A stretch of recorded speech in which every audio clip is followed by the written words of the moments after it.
A very good morning to you and welcome to the news at 7. I'm Ebere Ugunna. In the headlines this morning, INEC begins distribution of 150,000 unclaimed PVCs at ward levels. Commissioner for Health, Dr. Akabike, says state government will take more steps to guarantee the health security of young girls. ICPC recovers 9.8 billion naira realized from sales of government houses in 2015. On the foreign scene, 2 astronauts confirmed safe after booster rockets failed mid-air. And now details of the news. There are high hopes that most people who participated in the previous INEC voter registration exercises in Anambra State will cast the ballot after all. This is because the Independent National Electoral Commission, INEC, in the state has commenced grassroots distribution of permanent voters' cards at ward levels. Correspondent Chibuzo Obidike has a detailed report on that. 11-day ward-level PVC distribution exercise. The number of Anambra electorates expected to vote will increase. It is gathered that 143,000 unclaimed PVCs and 53,000 others were registered between February and April this year, were among the PVCs now being distributed across the 326 wards in the state. Speaking on what they titled Special Intervention Scheme on Distribution and Collection of Voters' Card, the head, Department of Voter Education, INEC Oka, Mr. Liu Ikedife, noted that the move became imperative due to the worrisome large number of uncollected PVCs, as well as the challenges faced by residents in accessing the various INEC offices at the local government areas. Mr. Nkedife revealed that the Commission had since last week hit the ground running with sensitization programs in the state ahead of the distribution process and stated categorically that anyone who fails to collect at the ward level can go to the INEC offices at the local government headquarters across the state before February 8, 2019. Anambra State, not nationwide, Anambra State, we have devised what we call Special Intervention Scheme on distribution and collection of permanent voters' card. Starting from yesterday, Monday 8th, till Friday 19th next week, we'll be visiting all the wards in every local government to give out these cards to them. ABS monitoring crew observed that at some wards, INEC officials were on ground issuing voter cards, following the directive of the State Resident Electoral Commissioner, Dr. Nkwachukwu. However, residents are yet to turn up in their numbers for the collection, as according to an official, they are coming out in little numbers. He said that those registered between May to August 2018 will receive their voter cards at a yet-to-be-announced date when ready from Abuja. In Oka, Chibuzo Obidike, ABS News.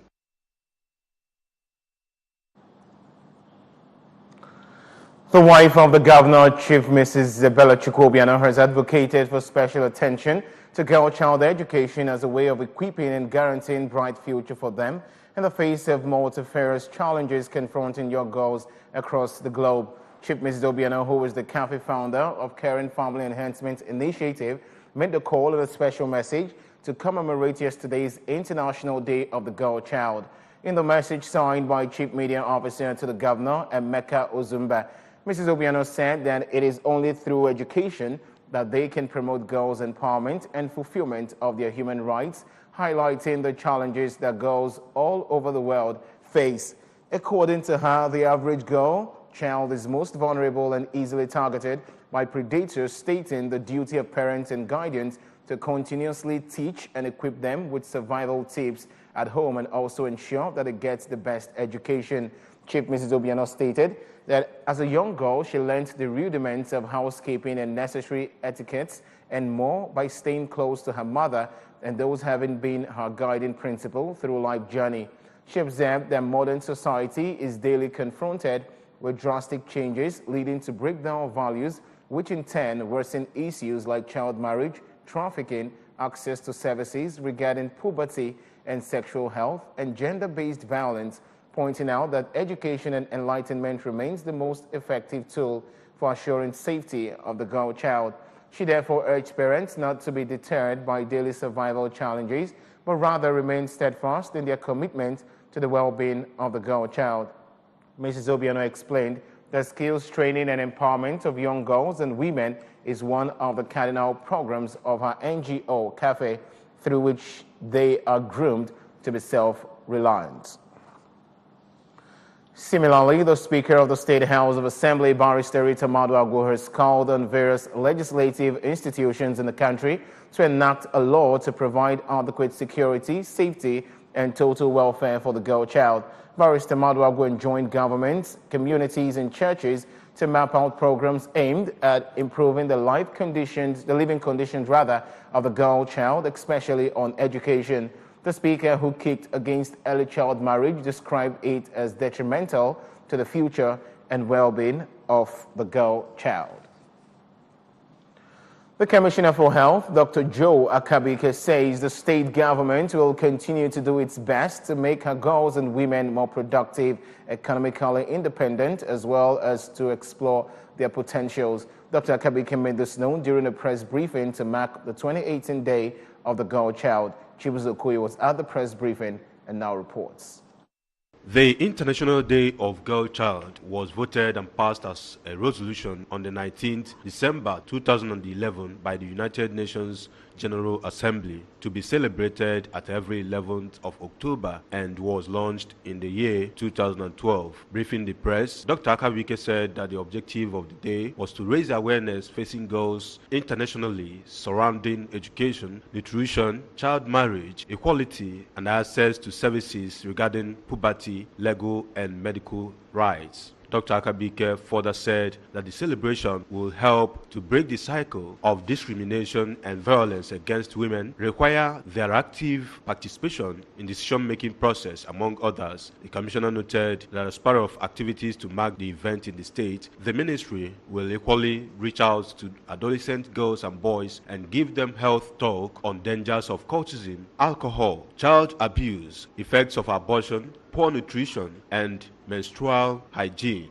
So that's why in Anambra State today, under the able leadership of Chief Dr. Anambra and the entire people of Ministry of Health, Anambra State at large, we are joining the whole world to say we are celebrating the girl child, and also to say emphatically that the girl child is also as good as the male counterpart in all perspectives, to promote girls' empowerment and fulfillment of their human rights, while also highlighting the challenges that girls all over the world face.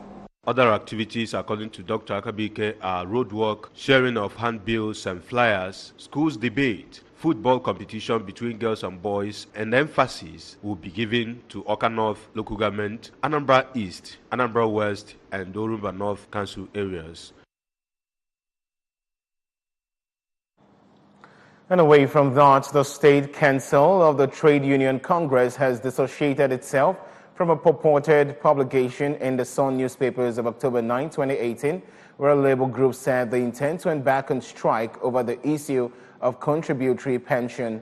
And a statement obtained by the ABS and was signed by the state chairman of the council, Comrade Ifeanyi Okechukwu, and Barrister Alex Ebi, expressed confidence in the leadership of Governor Willie Obiano to address all issues affecting workers' welfare.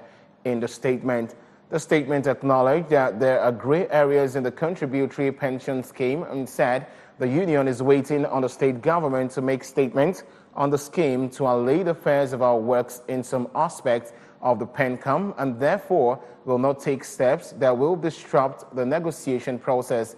They insisted that although the union has been privy to the meetings between the Labour and the state government, the statement as published on the Sun newspaper do not in any way represent the opinion of the organized labor in the state. And moving on to our national stories, the Independent Corrupt Practices and Other Related Offences Commission, ICPC, has uncovered about 9.8 billion naira realized from the sale of government houses in 2005 in ASO Savings and Loans PLC. ICPC said the cash was yet to be remitted to government 13 years after the sale of the assets. The revelation, among others, was contained in a statement on investigation of the sale of government assets, which was released by ICPC. The statement said that in 2005, the federal government set up a committee, the Ad Hoc Committee on the Sale of Federal Government Houses, to sell some of its properties in the Federal Capital Territory, which led to a petition received by the ICPC on the work of the committee, where it unearthed the fact that a sum of 9.8 billion naira realized by the ad hoc committee between 2010 and 2014 from the sale of government properties, which was deposited in ASO Savings and Loans PLC, was not remitted to the Federal Treasury by the financial institution. It said that several officials invited for investigation, the current managing director of ASO Savings and Loans revealed that the bank is currently experiencing paucity of funds. And moving on, the two astronauts are safe after booster rockets skyrocketing failed in mid-air yesterday, forcing the crew to make an emergency landing. American Nick Hague, 43, and Russian Alexei Ovechkin, 47, were the two astronauts bound for the International Space Station before having to abort the mission. The spacecraft has safely landed back on Earth, and rescue team have reached the Soyuz landing site. The search and rescue teams report that the two crew members are in good condition and out of the capsule, according to NASA. Russia's deputy prime minister says he hopes the USA will understand about Soyuz incident. NASA said there was an issue with the booster and that the crew was returning to Earth in a ballistic descent mode. Search and rescue teams report they are in contact with the Soyuz crew, who reports they are in good condition.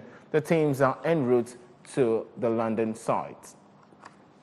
And for entertainment news, Hailey Steinfeld will host the 2018 MTV EMAs. The network announced the news via a Facebook Live sketch video last night. The Most Girls singer stated in a press release that she can't wait to host a night filled with incredible artist performances and some surprises of her own. Let's do this, Bilbao. In addition to hosting the award show, she will take the stage for a performance. She was also nominated for the Best Pop along with Ariana Grande, Camila Cabello, Dua Lipa, and Shawn Mendes. She received her first nomination last year for the Best Push Artist. The announcement comes about a week after MTV announced the nominees for the 2018 MTV EMAs. Cabello has the highest nomination count with 6 nods, including Best Song and Best Artist. However, Grenade and Post Malone follow closely behind with 5 nominations each. Drake and Hailey Kiyoko are a few of the other big names on the list. Now for sports news, Monaco, languishing 18th in Ligue 1, has announced that they have sacked Leonardo Jardim, who led them to a French title in 2017. Monaco wished Jardim, who also led the club to a Champions League semi-final in 2017, and his staff the best for the future. The club from the Principality would not comment on the replacement, but their former player Thierry Henry has been linked to the job. Henry was a youth player with the club and scored 7 goals in the 1997-1998 Champions League as another talented Monaco team. This one, coached by Arsene Wenger, reached the semi-finals where they lost to Juventus.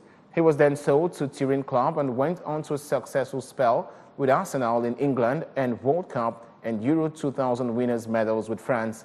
Henry is an assistant coach with Belgium, which finished 3rd in the summer's World Cup. He has recently been linked with jobs at Aston Villa and Bordeaux, but in both cases, negotiations broke down after initial meetings. Jardim was at Monaco since 2014 and was under contract until 2020.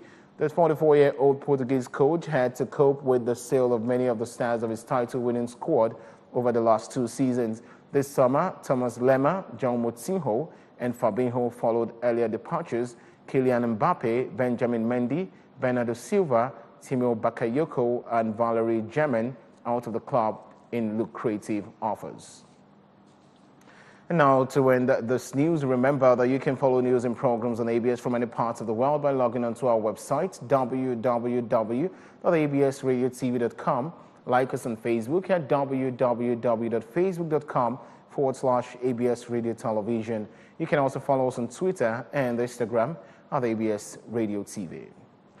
And just before we go this morning, the main points again: INEC has begun distribution of 150,000 unclaimed PVCs at ward levels. Commissioner for Health, Dr. Akabike, has said state government will take more steps to guarantee the health security of young girls. ICPC has recovered 9.8 billion naira realized from sales of government houses in 2005. And on the foreign scene, 2 astronauts confirmed safe after booster rockets failed mid-air. And that was the size of our package this morning. Many thanks for watching. I'm Ebere Ugonna. Good morning. Anambra continues shortly. Stay with us.